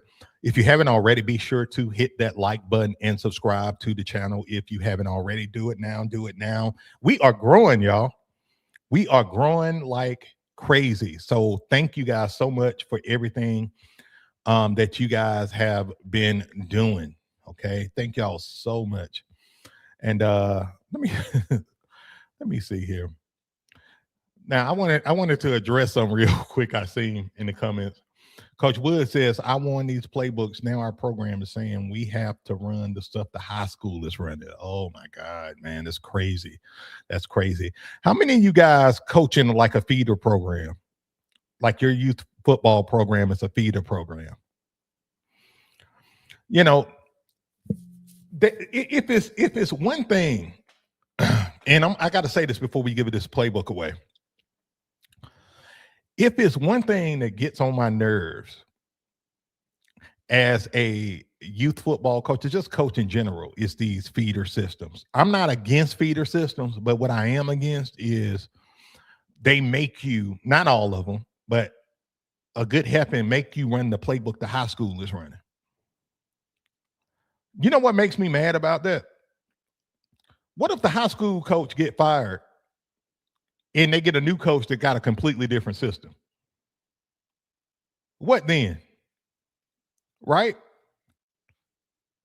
Or what if that coach decide, oh, okay, I got a new job offer. I'm gonna leave and take my whole coaching staff to this new school. And now they got a whole new staff. And so they made you run a whole system that they're not even running no more. That's the shit to get on my nerves with the feed. Like when high schools want you to run, want your youth football team to run what they run. And the argument is, well, I hear some coaches say this. And look, if you disagree with me on this, hey, cool, man. This is just my opinion on it. But you even get some guys saying, hey, man, your youth football team should run what the high school's running. They should. Why you want to run the diamond formation? The high school run the spread. Why you want to run the beast formation? The high school run the spread. Okay, you telling me you want these 10-year-olds to run the spread, and the high school coach just got there a year ago because they just went through 3 other coaches that got fired. What are the chances of that high school coach staying in that position for another 5-6 years? In today's football climate, not likely. If they losing, not likely. So that's my argument, And I get it. There are some very healthy high schools that got good feeders. I mean, where I live, man, we got Thompson High School, Hoover High School, some really good high school. I mean, Thompson High School's won state, I think, 3 years in a row. Thompson Warriors, shout out to them. And their program is huge. The school looked like a college. I mean, phenomenal program. They got one of the best youth sports programs in general that I've seen. Like, they put millions of dollars into facilities and all of that with all the sports. I get that. But some of these high schools had losing seasons for 100 years, and then they don't, I want them to run what we run. But they threw 5 coaches in 3 years. Talking about what the real coach run. All right. That's my rant today, y'all. Coach, what's up, man? What's up? Let me see here. Styler says the high school don't even want to support us, but want to dictate what we do. Mind you, our league is way better sports. Well, I see that a lot. Yeah, I see it a lot. I mean, guys, kid you not, my final year, the last year I coached, we went the feeder system route. And if I could go back, I wouldn't have did it. I wouldn't have did it because, first of all, the high school didn't support us whatsoever. They gave us hell about using their home field with the league. We was in travel football, and in the travel league, we had to use the high school or a high school stadium. And so the high school we was representing, they wouldn't let us use their stuff. I had to politic for like 3 weeks before we could even use a facility, their facilities. And then when we used it, they charged us, man. Miss Bees, how much was they charging us, man? I feel like they charged us like $300 a game to use their field. I don't remember no more, but they was charging us a nice penny to use their home field, and they was trying to charge us even more. I'm like, we're a youth football program. We're not the University of Alabama. And of course, we have to pay the refs. We have to pay security. We had to do all of that. And the high school didn't support us like at all, man. Like it was like pulling teeth. And so, you know, if I could go back, I wouldn't even have done the feeder system. And it had more to do, honestly, though, it had more to do with the school and the leadership, the principal, than it did anything else. So if y'all do the feeder system, make sure y'all vet the leadership, okay? Make sure y'all vet the leadership of these schools. Because if it's a high school and they don't really support sports, especially youth sports, run. Run with bladed hands. Don't even have your hands closed. Blade your hands and run. Because them schools going to give you hell all year. I would even go to another neighborhood. Okay, if y'all don't want to support us, we're going to go somewhere else. We're going to go somewhere else where we are supported. You know what I'm saying? For real. I'm telling y'all what I know, man. I'm being 100 with y'all because I don't want y'all to go through the stuff that I had to go through throughout the years, you know? Styler says this is something that the parents don't realize what we deal with as coaches and board members. I'm a coach and a board member. Yeah, man. I'm telling you, it like youth sports has a really big political element to it that you really don't know until you get more people involved. I got a saying. My saying is more people, more problems, right? Like I was the president of my programs and Ms. Beast was the vice president, the VP. So I'm president, athletic director, right? And my job was to put out fires all day. Not coach, put out fires. Now, mind you, I was still coaching the senior team. But when you are president, AD, Lord forbid you got a board and everybody else got their own agendas in that board. It's a toxic board. It was a coach. I kid y'all not. It's a coach. I know Miss Beast know what I'm about to say. I had to defend a coach that we was playing against. And I literally seen one of his board members emasculate him in front of not only me and my leadership staff, but their leadership staff, so much so that I had to step in and say, man, stop talking to that man like that's a grown man. Why are you talking to this man over here looking like a beat puppy sitting in the Yeah, did he? Yeah, I mean, he looked like a beat puppy. I'm looking at his eyes watering up, his eyes getting round. I'm looking at this dude like, no, you're not going to do this to this man in front of me or these other folks. And I checked her ass. Yeah, because they wanted to charge us, I think, for having like a player, like we had like a player that didn't come yet. Right. We were a short player, but then finally the player, I don't know if he came or we just play like that. Yeah. He agreed that it was okay, so they were trying to charge us. And they're trying to get him. Yeah, I don't know if y'all hear Miss Beast in the back. She talking, y'all. And they're trying to get him like to say like basically that he didn't say that, so they could charge us just to make more money. Yeah. So what if y'all couldn't hear Miss Beast? She was saying that what happened was they was trying to charge us. So the way our games were in this league, we'll play our games on Saturdays, right? All of our games. And so our first game was the 5U game. And so I messaged the coach and said, hey, we got one kid that's running late. They took a wrong turn. And so they're going to be like 5-10 minutes late. They took a wrong turn. The coach said, oh man, no problem. No big deal whatsoever. So kid comes, we play the game. We play all our games. Then at the end, we're getting ready to leave. The coach get us with their board. Like we come in and like I'm seeing there, people I never seen before, but I assume this is their board, right? And so they're like, yeah, well, we're gonna have to charge you a $250 fee for one of your kids being late and starting the game late. And I'm like, what? And the coach, their coach was like, no, we're not gonna charge them for that. He contacted me and well before then and let me know what was going on. I'm not finna charge. And the lady was like, no, that's not how we do it over here. I'm paraphrasing. No, that's not how we do it over here.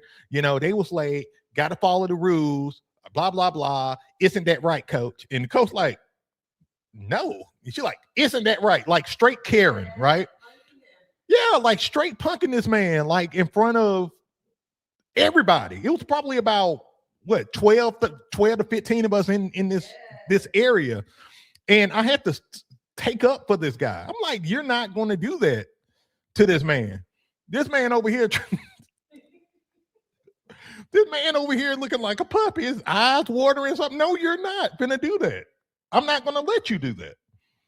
And so, make a long story short, we didn't pay shit, and we weren't going to pay shit. And kid you not, this lady just walked by, her nose stuck up. She wouldn't even say anything. Just snobby. Yeah, you're not dealing with a fool over here. You're dealing with Coach Beast. You're dealing with an educated man that don't put up with no bullshit. You know what I mean? So just know who y'all dealing with, man, because people can give you problems. More people, more problems. I hate boards. No offense, Styler.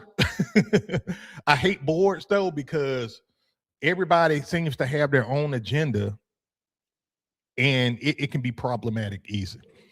All right, guys, let's give away a playbook, guys. What we at with likes, Miss Beast? I think the last time I looked, we're at 59. 59 like. Oh man, one more like, guys. I'm giving away 2 copies of the single back offensive playbook. 59 likes. Okay. All right. So here we go, guys. So we're going to get ready to give away this playbook. All right, guys. So let me tell you the rules of engagement for those who don't know. Okay.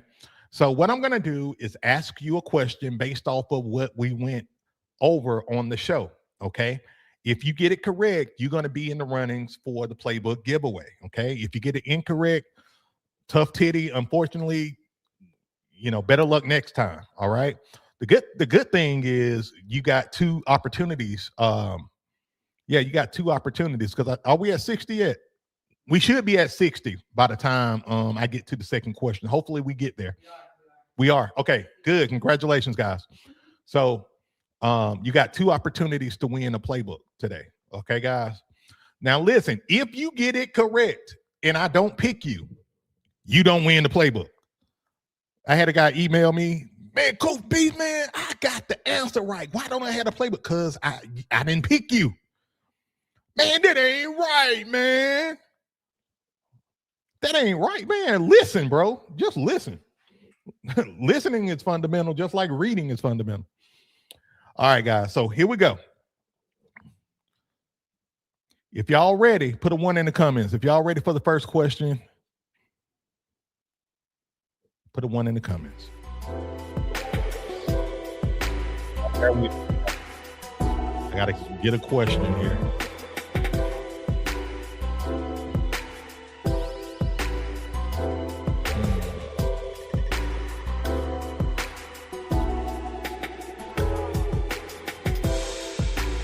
Y'all bear with me.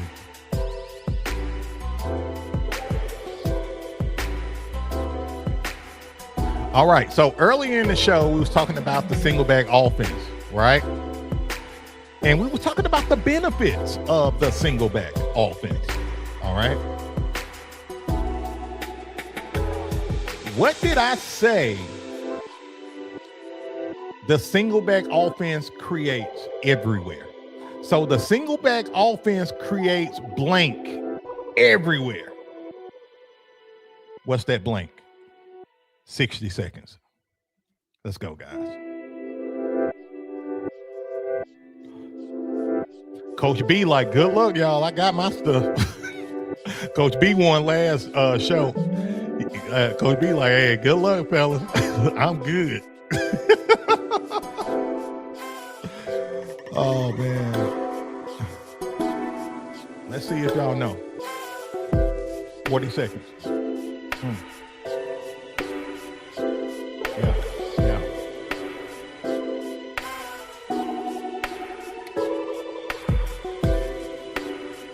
I see y'all. And again, guys, thank y'all so much for rocking with us on the show today, man. I've having a blast.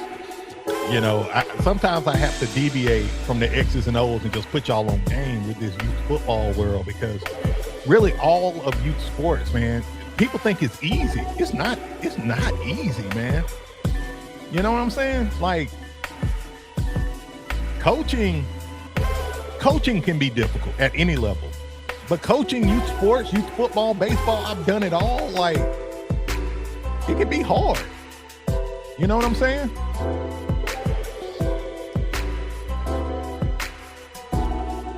Coach B said them note-taking skills. You ain't lying, bro.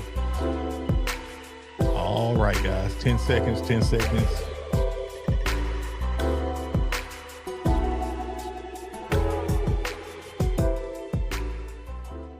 All right, guys. Thank y'all so much for your answers. So early in the show, we was talking about, well, we've been talking about the single back offense, but I said something very particular about what the single back offense creates, right? I said the single back offense creates mismatches everywhere. Mismatches everywhere. So the answer is mismatches. So if you got that correct, congratulations. But there can only be one winner. All right. The winner of the first single back offensive playbook is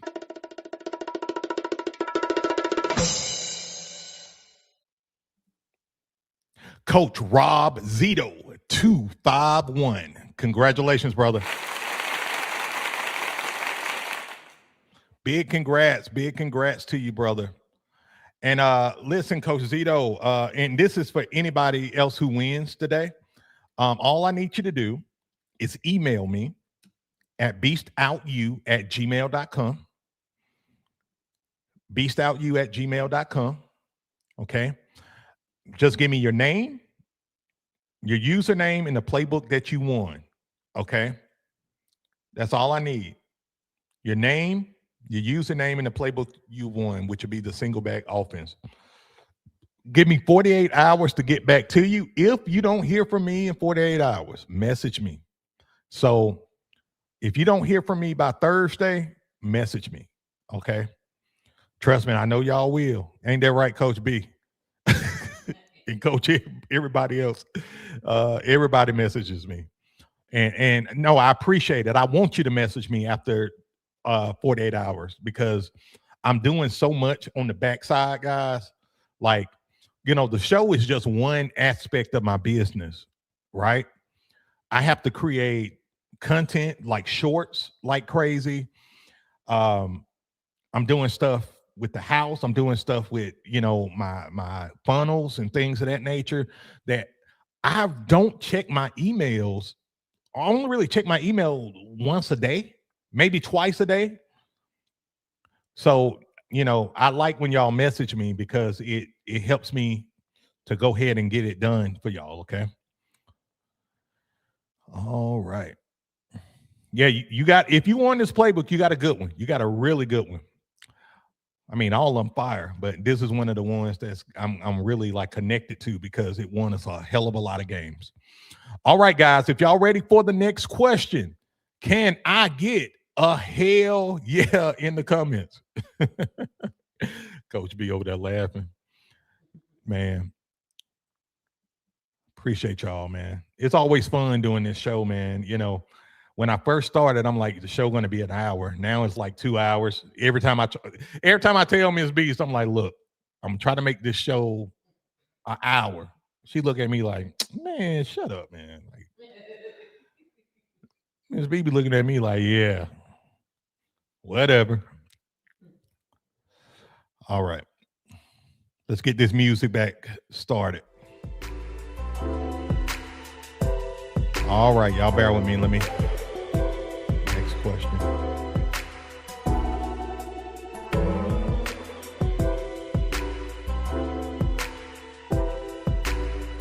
Oh, I got y'all now. All right, here we go. Here we go. So during the show, I was talking about how often does the average youth football team run? The average percentage.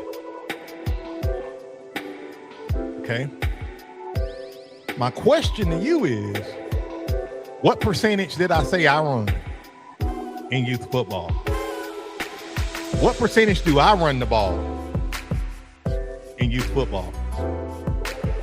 Yeah, see, y'all assholes jumped the gun. Yeah. Y'all like, oh, I know this one. I know this. Oh, shit. What do you say? What do you say? Oh, what do you say? Uh-huh.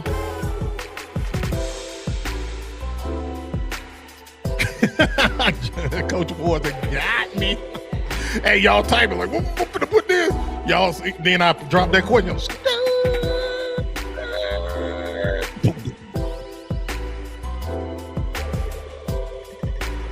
Let's see if y'all know. Let's see who been listening.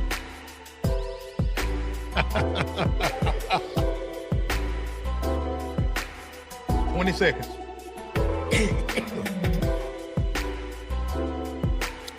And again, guys, listen, if you don't win, that's okay. I got a gift for you. I got a gift for everybody's on the show, including you, TikTok fam. I got a Birdman says 99.9%. Oh, man. I got a gift for everybody on the show. So if you don't win, no worries. All right, guys, 10 seconds.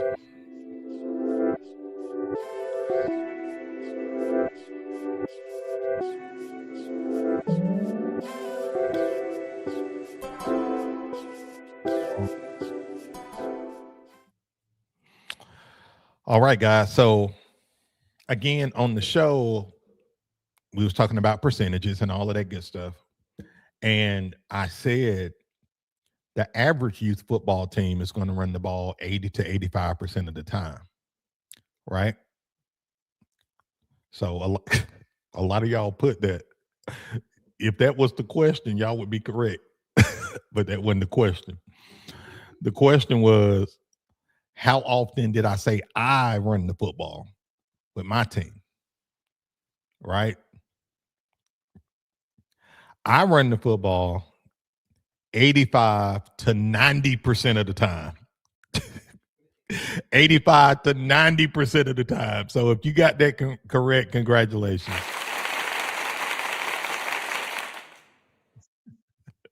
Coach Jones, he a Beast Nation faithful. He says 85 to 90%. You tell us enough. Hey, man, I try to, man. I try. Coach Mark says, I've been hearing this question for the last 3 years. It's drilled in my head. Hey, I'm telling y'all, if y'all rock with me, y'all keep rocking with me, y'all gonna look. I am very consistent. Okay. I'm very consistent. You're gonna hear a lot of the things I teach and I say over and over again because I'm just teaching you my system, what I've been doing for 15 years, you know. And if you run it to the T, it works. It works. You know what I'm saying? So, you know, next show, y'all probably going to hear me say 80 to 85% of the time, the average youth football team. You know what I'm saying? I'm a multiples coach with a power emphasis. Y'all going to hear that. Teach, critique, repeat. Y'all going to hear that, right?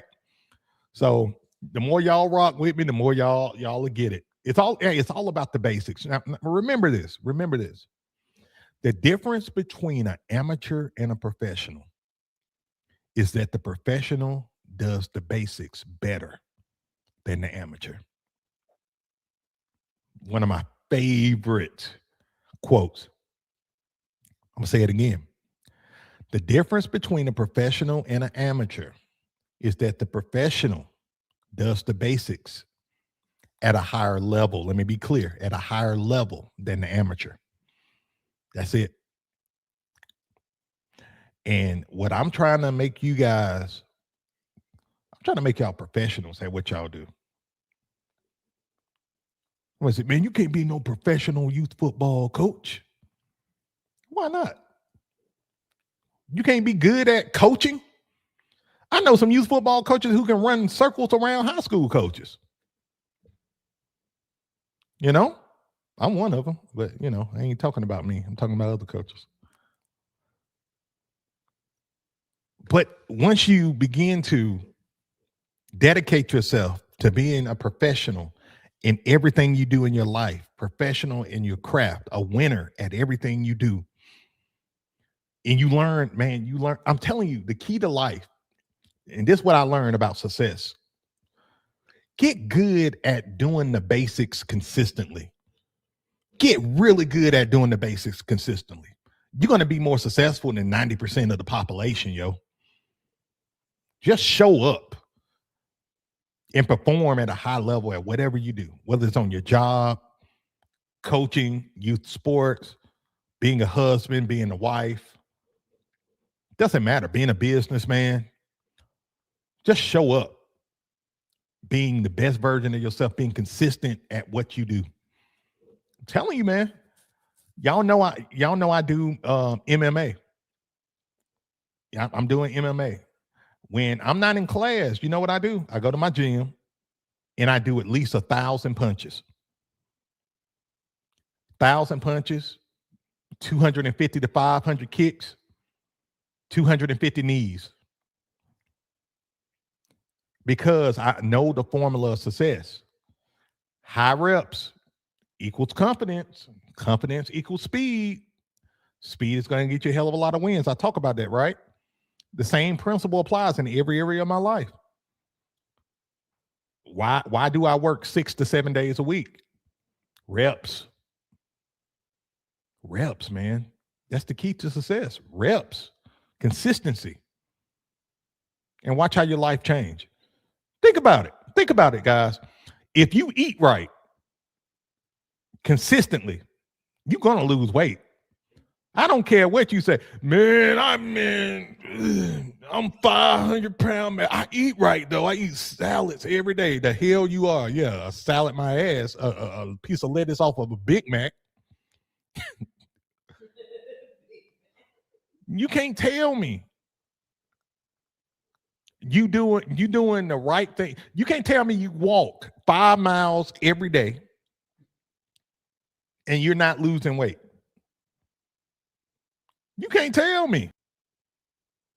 You're eating right, walking right, in the gym, let's say 5 days a week, and you're not getting in shape, getting fit.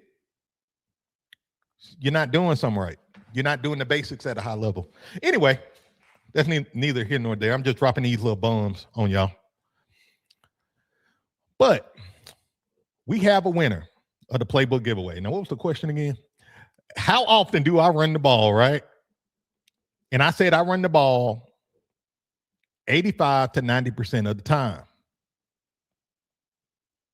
Right? So the winner of the second single back offensive playbook is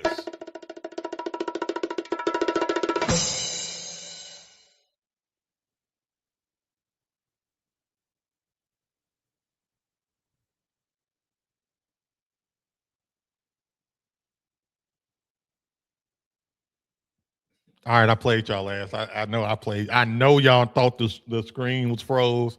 I know it. I went even like 5 seconds past the time I usually come in with it. Yeah. I mean, how many of y'all ass are like, wait, what? Is it really froze this time? I'm sorry. I love doing that shit to y'all. I love fucking with y'all. All right. The winner of the playbook giveaway is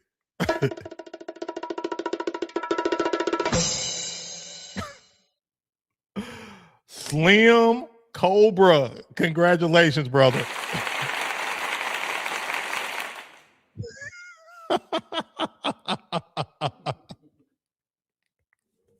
Hey, Slim Cobra said, you suck. I thought for sure it froze. Well, congratulations, Slim Cobra. It was worth it. Oh man. Stylist said, here we go with the pause and stuff.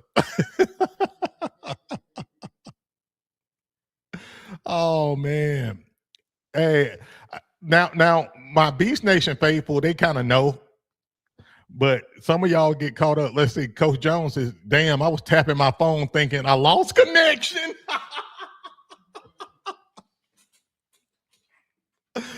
Oh, man. Oh, man, that's funny. Well, listen, congratulations again, man. I love having fun with you guys. Y'all are awesome. Y'all rock. I do have a gift for you guys. Before y'all go, don't miss your blessing. Don't miss your blessing. Let me handle some business with Slim Cobra. Slim Cobra, just email me. Give me your name, your username, and the playbook you won. Give me 48 hours to get back to you, okay? So if you don't hear from me by Thursday, just send me another message, okay? Coach Marv says, I knew you were capping. Yeah, some of y'all know me, man. I'm a big jokester and a prankster and all of that. My kids, I get on their nerves so much. I go in and I'm doing Muay Thai on them, all that stuff, and now everybody kind of like scared of me. Like they running around the house and stuff. I'm doing all kind of stuff on them. So, but listen, guys, I got something for you guys. If you did not win, that is okay. Because, over here, if you're part of Beast Nation, you are a winner.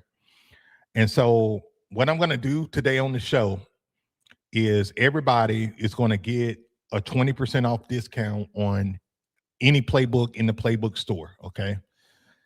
All I need you to do is to use code WIN20, code WIN20, and you can pick any playbooks you want and get a discount on it, including the bundles. I always get that question. What about your Beast Unleashed bundle, the mothership? Can I get 20% off on that too? Yes. Hell yes. So that's, this is just me showing appreciation for you guys for spending 2 hours with me, rocking with me on the show. And y'all, man, y'all know how I feel about just giving. I love just being a blessing to you guys, because God always blesses me and my family, over and over again. The more I give, the more he gives to me. So I have no problem being generous. At this point, we've given away, I think we're in the $14,000 range. So we've given away over about $14,000 worth of free playbooks, man. And I'm excited because I want to give away even more. I want to give away 100K worth of playbooks to you guys. So just use code WIN20, WIN20. You can scan the QR code to go to the playbook store, use that code, and you'll be good to go. Same with you, TikTok family. Use code WIN20, Facebook, WIN20. Also, I got the link in the description. If you go down to the link in the description, if you're watching on YouTube or Facebook, you can go that way, or you can just scan the QR code and it'll take you straight to the playbook store and just choose what you want, bundles and all of that. Okay. All right, guys, before we get out of here, put them ones up, put them ones up, put them ones up. For those who don't know, this is our mantra. Meaning we want to be number one at everything that we do. We want to be number one as coaches, as leaders, as men, as women. We want to be number one at everything we do. We want to have a number one program because we are Beast Nation over here, right?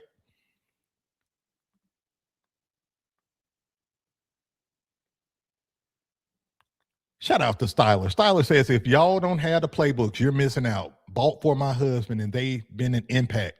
Thank you so much, Styler. Styler, you rock, by the way. You absolutely rock. Appreciate you. Appreciate you so much.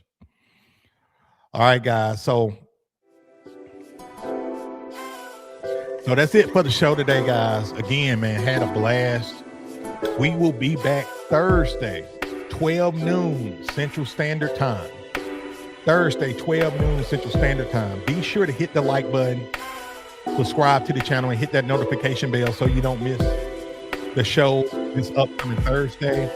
I'm not sure if I'm going to have it be an X's and O's show, or we're going to talk a little bit more about player personnel because we're getting really close to the football season. All right, guys. But regardless, I will see y'all Thursday. Love you guys. Appreciate you guys. And until next time, beast out. Peace. Don't forget to use your code WIN20. WIN20. Blessings.